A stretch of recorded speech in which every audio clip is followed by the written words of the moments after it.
तो मैंने इस पिछले वाली क्लास को सेपरेट कर दिया, मतलब अलग कर दिया इस क्लास से। इसमें बहुपद का भाग सीखेंगे, ठीक है, और गुणनखंड प्रमेय पे थोड़ा बहुत क्वेश्चन कर लेंगे और त्रिघात बहुपद पे क्वेश्चन कर लेंगे, ठीक है।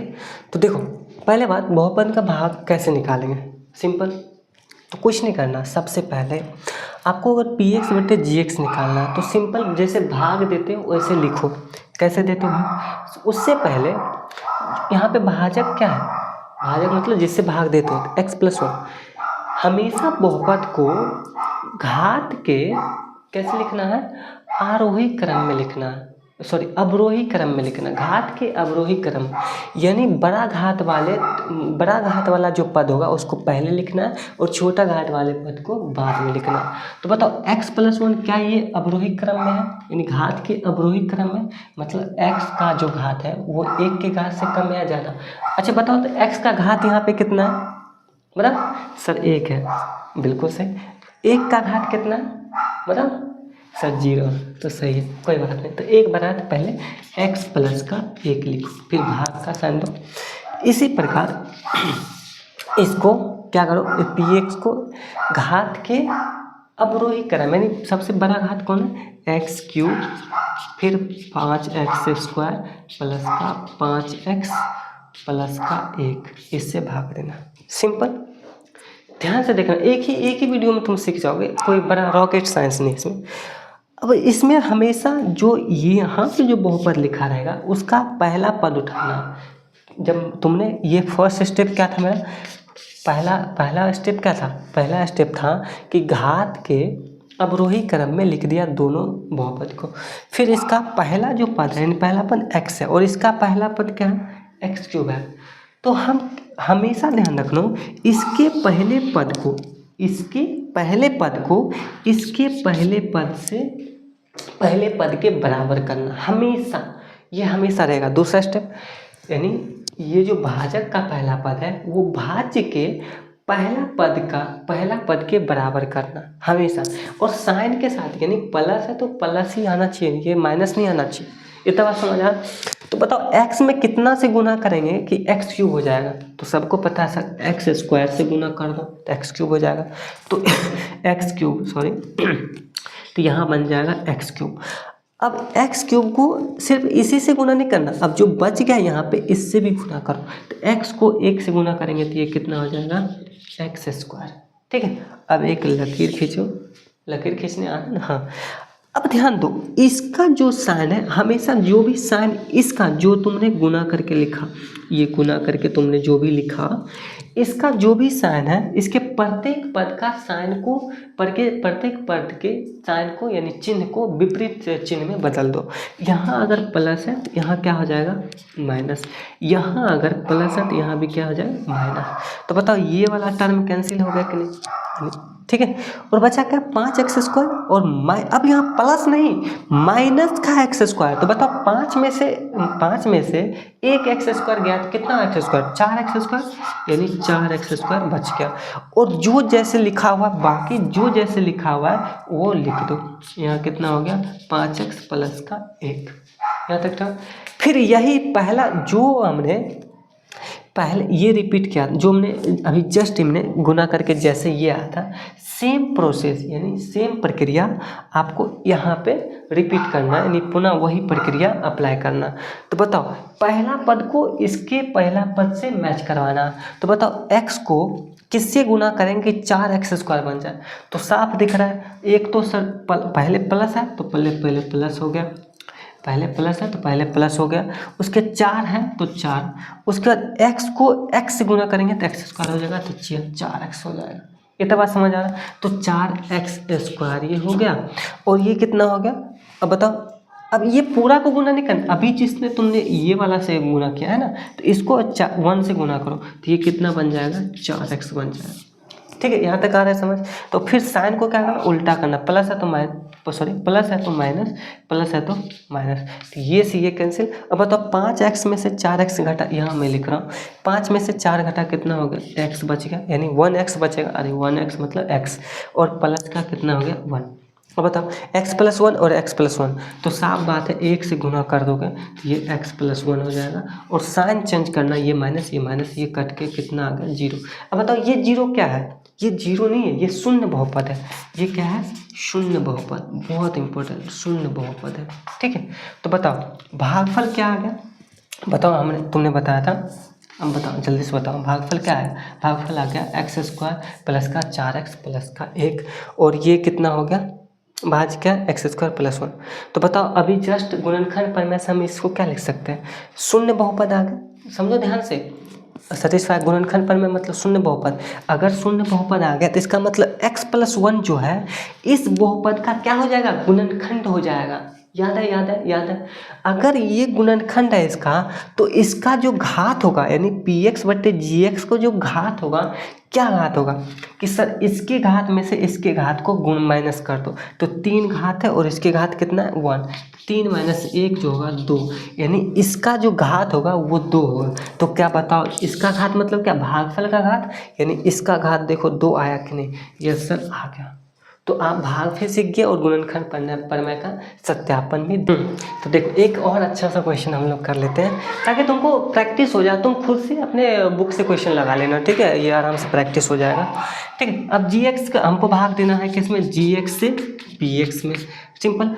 अब इसको कैसे, अब तो याद हो गया होगा सर ऐसे नहीं लिखना, अब इसको अवरोही क्रम में लिखना, घात के अवरोही क्रम। तो सबसे बड़ा घात किसका x², उसके बाद कितना आ जाएगा माइनस का 2x प्लस का 3, इससे भाग देना किसमें x⁵, उसके बाद -2x लिखेंगे ना, प्लस का x², ये इसके बाद ये कम घात वाला, तो 5x², और क्या आ गया फिर, अच्छा 1 मिनट थोड़ा सा ये कर लेता हूँ मैं, इसको मैं 4 कर लेता हूँ, 4x³ और प्लस का 1, इससे क्या हुआ थोड़ा सा लेंदी हो जाएगा क्वेश्चन, ठीक लगेगा। तो 5 का ये हो जाएगा x⁵, और ये हो जाएगा 4 का x³ प्लस का 1, अच्छा ये बच गया माइनस का 2x प्लस का 1, ठीक है, यानी घात के अवरोही क्रम में लिख लें। अब बताओ इसके पहले पद को इसके पहले पद के बराबर करना है, तो बताओ x² को किससे गुना करें, x⁵ आ जाए, तो सर x³ से गुना कर दो, तो ये हो जाएगा x⁵, यहाँ तक ठीक है। उसके बाद x³ में जो इसमें जो पद बच गया उसको गुना कर दो, तो -2x गुना x³ कितना हो जाएगा -2, उसके x × x⁴, ठीक है, और ये प्लस इंटू ये हो जाएगा कितना x³ × 3 यानी 3x³, ठीक है। उसके बाद क्या करना सर, कुछ नहीं करना सर, आपको साइन पलट करना, प्लस है तो माइनस, माइनस है तो प्लस, प्लस है तो माइनस, यहाँ तक ठीक है, ये टर्म तो खल्लास। उसके बाद बताओ 5x⁴, और यहाँ माइनस नहीं है प्लस है, प्लस 2x⁴, यानी 5 2 कितना हो गया 7x⁴। अब बताओ ये कितना हो गया माइनस, अब यहाँ पे ये प्लस नहीं है ये माइनस आ गया, तो 4 में से 3 गया तो कितना बच गया, सिर्फ x³ बच गया, 1 बच गया, यानी x³ बच गया। उसके बाद क्या बच गया, यहाँ पे माइनस का 2x प्लस का 1। क्या अब भी भाग लगेगा, तो सर क्यों नहीं भाग लगेगा, यहाँ पे इसका घात तो 2 ही है और इसका घात 4 है, तो अभी भी भाग लगेगा। अब बताओ इसके पहले पद में बराबर करना है, तो x² से किससे गुना करें कि 7x⁴ आ जाए, तो पहले तो प्लस लाना है, प्लस साइन लाना है, तो सर प्लस कर दो। उसके बाद हमको 7 लाना है, तो सर 7 से गुना कर दो। x² ऑलरेडी है और x⁴ पुराना है, तो सर x² से गुना कर दो। यहाँ तक समझ आ रहा, तो यहाँ पे हो गया 7x⁴, और ये बच गया कितना 7 को इससे गुना करो, तो -14 x² को x से गुना करो, तो ये हो जाएगा x³ और प्लस का 3 और ये 3, यानी 7 × 21x², ठीक है, यहाँ तक प्लस 7 × 21x²। अब साइन क्या करना है, चेंज करना, प्लस है तो ये माइनस, माइनस है तो प्लस, प्लस है तो माइनस, ये तो टर्म खल्लास। अब बताओ 14x³ यानी 14x³ में से एक x³ चल जाएगा तो कितना बचेगा 13x³, यानी ये बचेगा 13x³। यहाँ x² वाला टर्म है, तो बताओ यहाँ कोई x² वाला टर्म है नहीं है, तो ये ऑलरेडी आ जाएगा -21x²। अब कोई बच्चा ये गलती नहीं करना कि -2x पहले उतार दो, लिख सकते हो लेकिन ज़्यादा अच्छा तरीका क्या है कि जो जो हमने बताया था, जो ज़्यादा घात वाला हो उसको पहले लिखो। तो यहाँ वाला घात ज़्यादा है और यहाँ पे प्लस एक्स क्यूब नहीं आएगा, यहाँ पे साइन चेंज करके आएगा माइनस एक्स स्क्वायर। ठीक है, माइनस 21x²। और ये फिर आ जाएगा कितना, माइनस का 2x प्लस का 1। मैं इसके बाद यहाँ लिखूँगा, यहाँ कितना आ गया, मैं इसको दोबारा उतार लेता हूँ। 13x³ माइनस का 21x² माइनस का 2x प्लस का 1। ठीक है, अब बताओ फिर किस x³ अब क्या भाग लगेगा सर? हाँ लगेगा, क्यों नहीं लगेगा, x³ वाला एक टर्म और है। तो बताओ x² को हमको 13 पुराना, तो पहले तो प्लस पुराना है तो प्लस का 13, x² को x³ पुराना तो सर सिंपल x से गुना कर दो। तो ये बताओ, ये तो हो गया 13x³, उसके 13 को इससे गुना करो तो 13 दूना 26 और माइनस का 26 आ जाएगा कितना, x माइनस का 26, एक मिनट x² x³, हाँ ठीक है, तो माइनस 26 x² आ जाएगा, x इंटू x²। ठीक है, माइनस का 13 दूना 26। ठीक है, और हो गया 13 × 39 प्लस का 39x।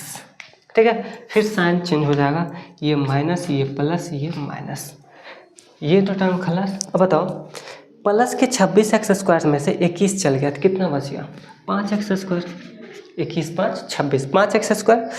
और उसके 39 में से 2 चल गया, यानी सॉरी गाय ना, यहाँ माइनस है यहाँ माइनस, यानी दोनों जुड़ जाएगा, तो माइनस का कितना हो जाएगा 41x और प्लस 1 है तो 1। अब क्या अब भी भाग लगेगा सर? हाँ लगेगा, क्यों नहीं लगेगा सर, एक बार तो लग ही सकता है। तब तक लगाएंगे जब तक इसके घात, मतलब यहाँ पे जो बहुपद पड़ा होगा इसका घात इससे कम ना हो जाए। तो एक बार में अब बताओ क्या लगेगा, इसके पहले पद को इसके पहले पद से बराबर करो, तो 5x² लाना और x² है तो प्लस 5 से गुना कर दो, तो ये कितना हो जाएगा 5x²। ठीक है, और यहाँ कितना हो जाएगा माइनस का 10x, माइनस का 10x, यहाँ कितना हो जाएगा प्लस का 15। आई होप समझ आ रही हो तुम लोग को, यहाँ माइनस हो जाएगा, यहाँ प्लस हो जाएगा, यहाँ माइनस, तो ये टर्म खलास। 10x, अब बताओ 41 में से 10 गया कितना हो गया, माइनस का 31x, और ये कितना हो गया माइनस, यानी माइनस का 14। तो ये आपका शेषफल, ये आपका भागफल और ये आपका भाजक, ये आपका कितना, क्या पता बताओ क्या, अरे बता ना क्या, अरे यार बताओ क्या, ये आपका भाज्य हो गया। ठीक है, अब समझो, अब यहाँ बहुत बच्चे को ये डाउट होगा कि सर हमने px/gx किया, यहाँ पे px/gx किया, तो मेरा जो px/gx का घात होगा वो तो सर 3 आ गया, जो कि गलत है। हमने ऐसा नहीं हुआ। तुमने px/gx का घात जो निकाला, पहले ये बताओ px/gx क्या आया, px/gx क्या आया, ध्यान से समझो, px/gx क्या आया, px/gx तो ये आपका ये है, इसका गुणनफल प्लस इसका गुणनफल और प्लस का ये रिमाइंडर भी आया या नहीं, ध्यान से समझो। अगर हमने px बराबर क्या हो गया, px बराबर ये, मैं इसको qx मान लेता हूँ और इसको मैं इसको मैं समझो gx मान लेता हूँ और इसको मैं rx मान लेता हूँ। ये चीज एक डॉट क्लियर करना चाहता हूँ। तो px बराबर क्या आ गया, gx इंटू qx प्लस का rx। तो बताओ क्या तुम px/gx निकाल सकते हो क्या, px/gx निकाल सकते हो क्या, अरे बताओ पहले px/gx क्या होगा सर, px/gx निकालने के लिए दोनों तरफ gx से भाग देना पड़ेगा, तो दे दिया। अगर इसमें gx दोनों तरफ से भाग दे दिया तो यहाँ पर gx से भाग दे दो, यहाँ पर gx भाग दो, तो ये px/gx बन गया। यहाँ क्या बन गया, ये gx कैंसिल, यहाँ बन गया qx बन गया और प्लस का rx अपॉन क्या बन गया, gx बन गया। ध्यान, इंपॉर्टेंट वाली बात समझो ध्यान से। अब qx क्या आ गया, qx तो एक पोलिनोमियल है, एक बहुपद है, तो सर इसका घात डिफाइन है, ठीक है डिफाइन। और ये क्या बन गया, यानी कि rx का जो घात होगा हमेशा gx से कम होगा, rx का जो घात होगा वो gx से हमेशा कम होगा। इसका मतलब ये तो कभी भी पॉलिनोमियल हो ही नहीं सकता, कभी भी बहुपद हो ही नहीं सकता। समझो ध्यान से, कभी भी बहुपद हो ही नहीं सकता। और बताओ ये बहुपद है और ये बहुपद नहीं है, तो हमेशा जो जोड़ होगा वो भी बहुपद नहीं होगा। अरे यार मान के चलो x³ एक बहुपद है, लेकिन x का पावर -2 एक बहुपद नहीं है, तो इसको मैं x पावर -2 से ऐड कर दिया, तो क्या बताओ ये बहुपद है क्या? नहीं है। तो बताओ ये जो निकला, ये जो RHS है मेरा, क्या ये बहुपद है क्या? नहीं है। अब जब बहुपद ही नहीं है तो इसका घात कैसे निकालोगे तुम? बताओ बताओ, नहीं निकाल सकते ना। ऐसा तभी, यानी घात निकालने के लिए तभी पॉसिबल होगा जब आपका RX शून्य बहुपद हो जाएगा, शून्य बहुपद हो जाएगा, यानी GX जो हो जाएगा, GX जो होगा वो PX का एक गुणनखंड होगा, तभी आप PX बट्टे GX का शून्य घात निकाल सकते हैं। आई होप इतना समझ आया होगा और थोड़ा सा बहुत डाउट क्लियर होगा। तो देखो एक टॉपिक और बच गया, मैं क्लियर करवा, त्रिघात बहुपद का शून्य कैसे निकालेंगे, ठीक है। तो नेक्स्ट स्लाइड में देखते हैं हम लोग। देखो हम लोगों ने पिछले स्लाइड में बहुपद का भाग और उसके बाद गुणनखंड प्रमेय पढ़ लिया था, ठीक है, गुणनखंड प्रमेय। अब समझो त्रिघात बहुपद का जो शून्य निकाला जाता है वो गुणनखंड प्रमेय के मदद से निकाला जाता है, ठीक है। मतलब आपके सिलेबस में यही मेथड है त्रिघात बहुपद का गुणनखंड मतलब शून्य निकालने के लिए, ठीक है। उसके बाद गुणनखंड प्रमेय पे आप पहले क्वेश्चन देख लो, फिर इसी के मदद से, मतलब गुणनखंड प्रमेय की मदद से ही त्रिघात बहुपद का भी हम लोग शून्य निकालेंगे। जस्ट इसके बाद पहले गुणनखंड प्रमेय पे एक क्वेश्चन है, अच्छा सा क्वेश्चन है, इसमें आपको सीखने को मिलेगा, वो पहले देखते हैं, ठीक है। तो देखो आपके ऑब्जेक्टिव अक्सर, अच्छा गुणनखंड प्रमेय पे जब भी क्वेश्चन आएगा, मतलब ऑब्जेक्टिव भी आता है और सब्जेक्टिव भी आता है। सब्जेक्टिव तभी आएगा जब त्रिघात उसके मतलब गुणनखंड प्रमेय के माध्यम से, मतलब के हेल्प से आपको त्रिघात बहुपद के शून्य निकालने बोलेगा, या नहीं तो अगर ऑब्जेक्टिव में आया तो आपको सिंपल ये दिया रहेगा PX और GX दिया रहेगा, और सिंपल आपका पूछ लेगा PX बट्टे GX का घात क्या होगा, ठीक है। सुनो ध्यान से मैं इसको तो डिटेल्स में बताऊंगा, बट हमेशा ध्यान रखो, मैंने बताया था जब भी PX बट्टे GX का घात दिखे, जब भी PX बट्टे GX का घात दिखे और ऑप्शन में तुम्हें कैन नॉट, मतलब ये वाला ऑप्शन ना दिखे, अपरिभाषित या फिर कांट डिटरमाइन मतलब निकाला नहीं जा सकता। अगर ये तुम्हारे 4 ऑप्शन में से अगर एक भी ऑप्शन नहीं है तो तुम आंख मूंद के क्या करो, इसका घात में से इसका घात घटा दो, यानी 4 में से 2 घटा दो तो आंसर हो जाएगा 2। हमेशा ये सुनो, हमेशा ऐसा होगा। अगर ये ऑप्शन ना दिखे तो, अगर ये ऑप्शन दिख जाए तो फिर आपको मैं जो बता रहा हूँ फिर वो मेथड आपको लगाना पड़ेगा इसका घात लगाने से।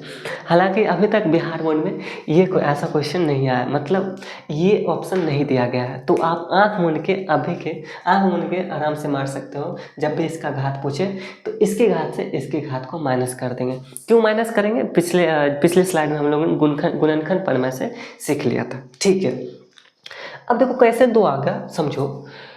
सबसे पहले एक चीज़ सीखो, अगर मान लेते हैं PX का एक शून्य है अल्फा, क्या है अल्फा, ये जनरल है, तो PX जो अच्छा सुनो, PX का एक क्या है शून्य अल्फा है, तो x माइनस अल्फा जो होगा, ध्यान से समझना हमेशा, x माइनस अल्फा जो होगा वो PX का एक गुणनखंड होगा। क्या होगा बच्चों, गुणनखंड होगा, ठीक है। इतना बात समझ आ रहा। जैसे अगर मान लो GX दिया है, GX का एक गुणनखंड मान लो A दिया हुआ है, ठीक है, तो x माइनस A जो होगा इसका क्या हो जाएगा गुणनखंड। मान लो P ऑफ Z दिया हुआ है, एक पॉलिनोमियल दिया हुआ है, इसका एक शून्यक दिया हुआ है मान लो गामा, तो बताओ क्या x माइनस गामा जो होगा इसका एक गुणनखंड होगा, बताओ नहीं ये नहीं होगा। यहाँ पे वेरिएबल देखो, यहाँ पे जो चर है वो Z यूज हुआ है, तो Z माइनस गामा जो होगा इसका एक गुणनखंड होगा। क्या इतना बात समझ आया। ये सुन लो। अच्छा अगर आ गया आप तो देखो नेक्स्ट कंसेप्ट, इतना बात समझ आ गया। अगर मान लो पी एक्स का एक शून्य अल्फा दिया हुआ है तो x माइनस अल्फा जो होगा उसका गुणनखंड होगा। इतना बात समझ आ गया। अब दूसरा चीज़ ये देखो, हमने बताया था तुमको अगर हमको पी एक्स बट्टे जी एक्स का घात निकालना है तो स्वाभाविक तौर पे जी एक्स को पी एक्स का एक गुणनखंड होना पड़ेगा। अगर निकालना है और परिभाषित नहीं है तो जी एक्स को पी एक्स का घात मतलब निकालना पड़ेगा, जी एक्स पी एक्स का एक गुणनखंड होगा। अब कोई बहुपद किसी बहुपद का गुणनखंड है ये कैसे देखेंगे? इसके दो तरीका है देखने के लिए। एक तो नॉर्मल, तुम जी एक्स को पी एक्स में भाग दे दो और जो अगर गुणनखंड है तो पूरा जो मतलब जो शेषफल होगा वो शून्य बहुपद प्राप्त होगा। या नहीं तो दूसरा तरीका ये है कि इसका तुम शून्यक निकाल लो, जी एक्स का शून्यक निकाल लो और यही इसका जो भी शून्यक होगा इसके शून्यक में जरूर मिल जाएगा। इस कहने का मतलब क्या हुआ, अगर ये जी एक्स पी एक्स का गुणनखंड है तो जी एक्स का जो भी गुणनखंड होगा जो भी शून्यक होगा, मान लेते हैं अल्फा और बीटा शून्यक है, मान लेते हैं ये द्विघात बहुपद है और अल्फा बीटा इसका शून्यक है, तो अल्फा बीटा पी एक्स का भी शून्यक होगा। हमेशा ध्यान रखना ये बात, हमेशा। क्या बात समझ आ? मैंने क्या बोला, गुणनखंड अगर किसी बहुपद को गुणनखंड चेक करने के लिए दो विधि है। एक तो सिंपल भाग दे दो तुम, भाग अगर शेषफल शून्य बहुपद आ गया तो क्या हो जाएगा, वो गुणनखंड है। यदि अगर भाग नहीं देना चाहते हो, दूसरा मेथड चेक करना चाहते हो तो तुम शून्यक निकाल लो, जो भी गुणनखंड दिया हुआ उसका पहले शून्यक निकाल लो, गुणनखंड नहीं, अगर बहुपद दिया हुआ तो उसका शून्यक निकाल लो और वही शून्यक देखो क्या वही शून्यक दिए गए बहुपद का भी शून्यक होगा। इतना बात समझ आ रहा या हाँ या ना? अब ये कैसे चेक करेंगे कि सर इसका भी शून्यक होगा? सिंपल, इसको अल्फा, अब पी ऑफ अल्फा निकाल लेंगे, पी ऑफ अल्फा 0 आना चाहिए और पी ऑफ बीटा भी 0 आना चाहिए, हाँ या ना? अरे भाई कोई किसी बहुपद का अल्फा शून्यक है तो पी ऑफ अल्फा क्या होगा, 0 होगा, बोलते आ रहे हैं हमेशा लेक्चर से। तो ध्यान दो, तो सिंपल अब क्या करना, पी एक्स बटे जी एक्स निकालना था, हमको चेक करना है जी एक्स एक गुणनखंड है या नहीं। ठीक है, तो जी एक्स गुणनखंड चेक करने के लिए क्या करना पड़ेगा, हमको जी एक्स का शून्यक निकालना पड़ेगा। शून्यक निकालने के लिए क्या करते हैं, पॉलिनोमियल के 0 के बराबर कर देते हैं। तो X square minus 4 equals to 0। अब पता है A square minus B S, इसको मैं क्या लिख सकता हूँ, इसको ऐसे लिख सकता हूँ ना, तो ये हो जाएगा एक्स प्लस का 2 इंटू एक्स माइनस का 2 इक्वल्स टू 0, है ना। ए स्क्वायर माइनस बी स्क्वायर, ए प्लस बी इंटू ए माइनस बी, ये फॉर्मूला होता है। तो यहाँ से क्या क्या आ गया, एक आ गया -2, एक आ गया +2। तो जी एक्स का शून्य क्या क्या आ गया, -2 और +2, ये बात हमेशा ध्यान रखना। अब तुम देखो क्या -2 और +2 क्या इस बहुपद का भी शून्यक है? चेक करेंगे, कैसे चेक करेंगे, तुम सिंपल इसमें पुट कर दो। अगर मैंने 2 रखा तो ये हो गया 2 के पावर 4 16, ये हो गया 8, ये हो गया 4 तो यह 12, ये हो गया -8 और ये हो गया -4। तो देखो 12 4 16 8 24 और ये 24, ये कट के कितना आ गया 0। तो 2 भी एक शून्यक है। सिंपल -2 चेक करो, -2 चेक करेंगे तो ये 16 हो जाएगा, ये -8 हो जाएगा, और ये भी कितना हो जाएगा, ये +12 और ये +8 और ये -4, तो 16 4 4 बच जाएगा, तो 4 कैंसिल। तो तुम करके देख लेना, ये भी -2 भी इसका शून्यक है। क्या दस बात समझ आ? अरे शून्यक चेक करने के लिए आता है ना, इससे सिंपल इसमें रख दो 0 के बराबर, अगर 0 आ गया तो क्या हो गया, शून्यक है। तो इसका मतलब क्या हुआ, इसका सभी शून्यक पी एक्स का भी शून्यक है। इसका मतलब क्या हुआ, इसका मतलब सिंपल ये हुआ जी एक्स पी एक्स का एक गुणनखंड है, पी एक्स का एक गुणनखंड है।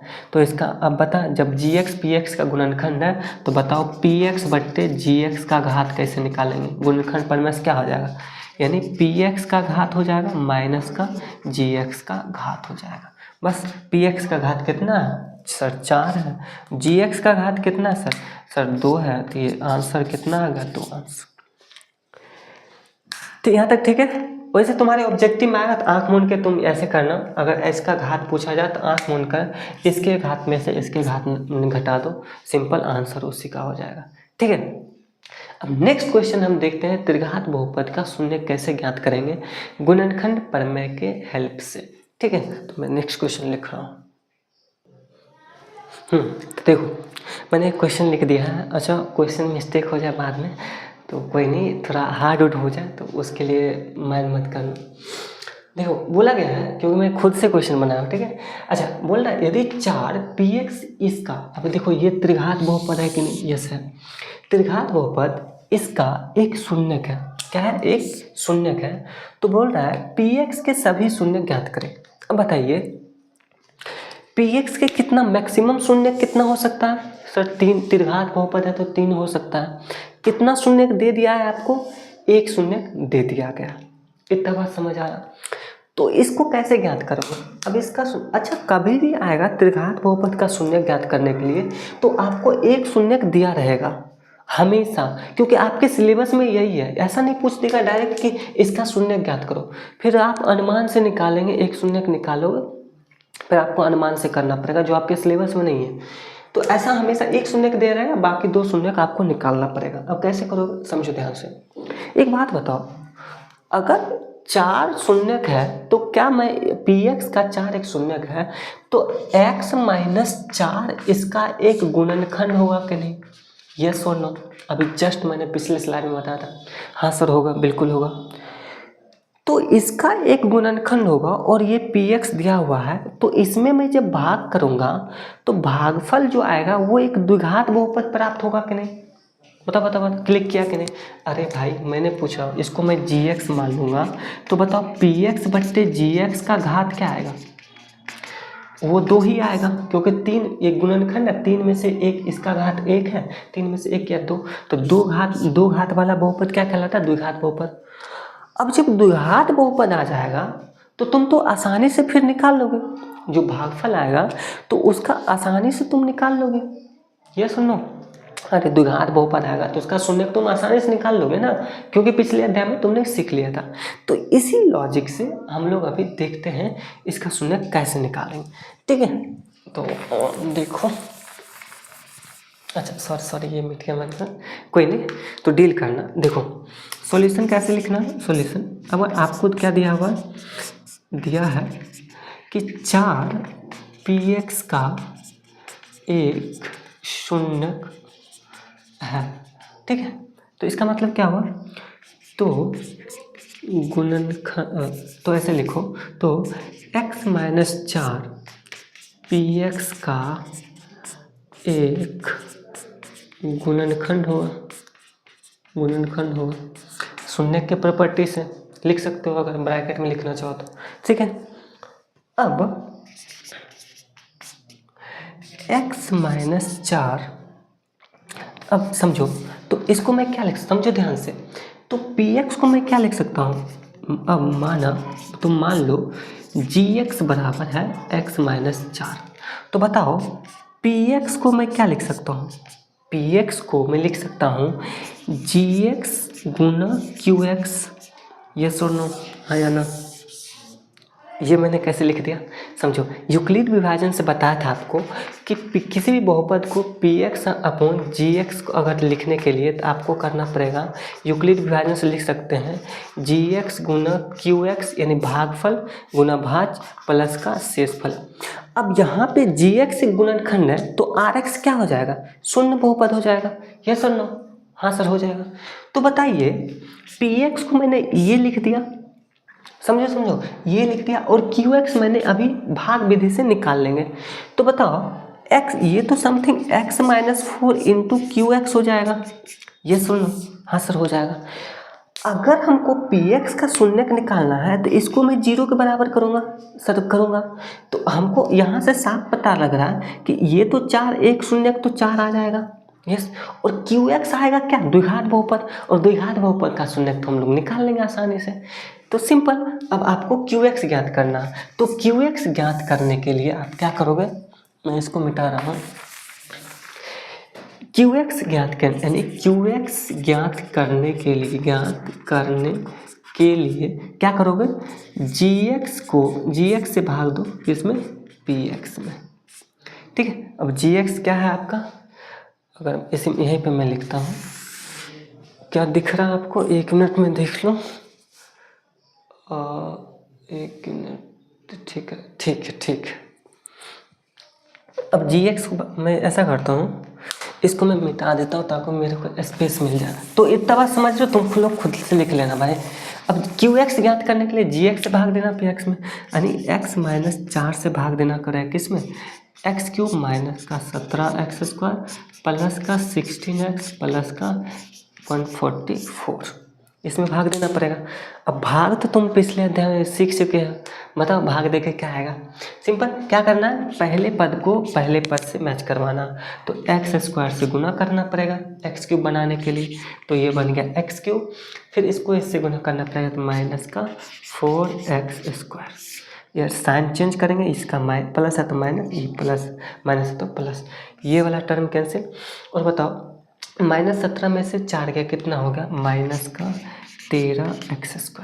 यहाँ तक इस बात समझ आया, यस सर आ गया 13x, जो बचा क्या, प्लस का 16x प्लस का 144, ठीक है। ये तो बात समझ आया, ठीक है।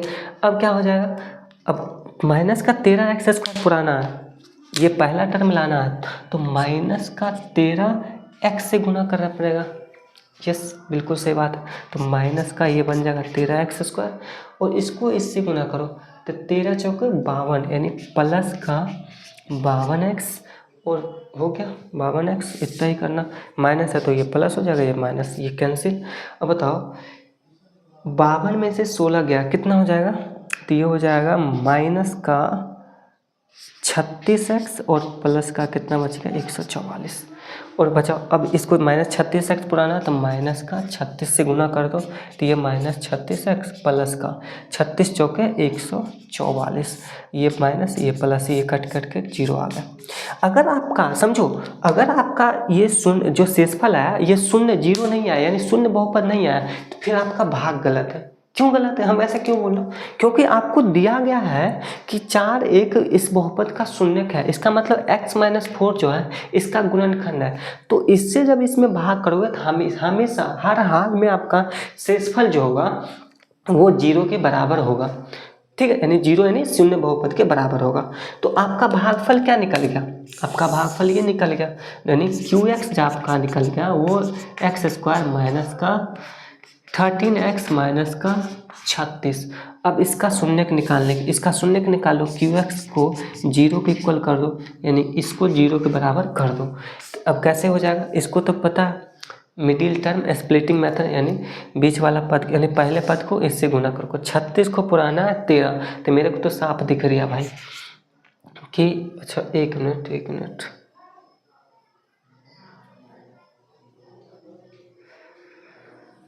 अच्छा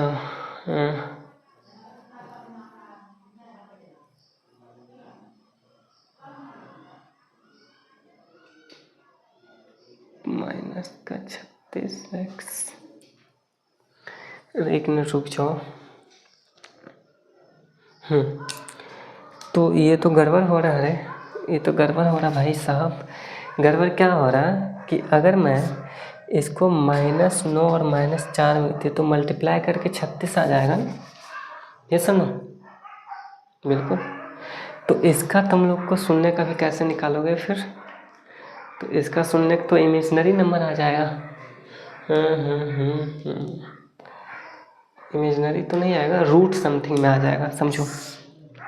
अच्छा इसका शून्यक तुम कैसे निकालोगे, इसका शून्यक तुम द्विघात बहुपद, द्विघात सूत्र से निकाल सकते हो, इसका मतलब गुणनखंड विधि से इसका सूत्र मतलब नहीं निकाल सकते, इसलिए मैंने पहले बोल दिया कि मैंने खुद से सवाल दिया तो हो सकता है गलत। देखो बच्चों कोई दिक्कत नहीं, अगले अध्याय में इसका हम शून्यक निकाल सकते हैं, अभी तुमको अगर जानना हो तो देखो इस मेथड से तुम निकाल सकते हो शून्यक। x बराबर जो होगा वो -b plus minus √b² minus का 4ac अपॉन का 2a। तो इस विधि से इसका शून्यक निकाल सकते हो आसानी से। तो यहाँ पे बताओ a का मान कितना है, a का मान सर 1, b का मान कितना -13 और c का मान कितना है सर -36।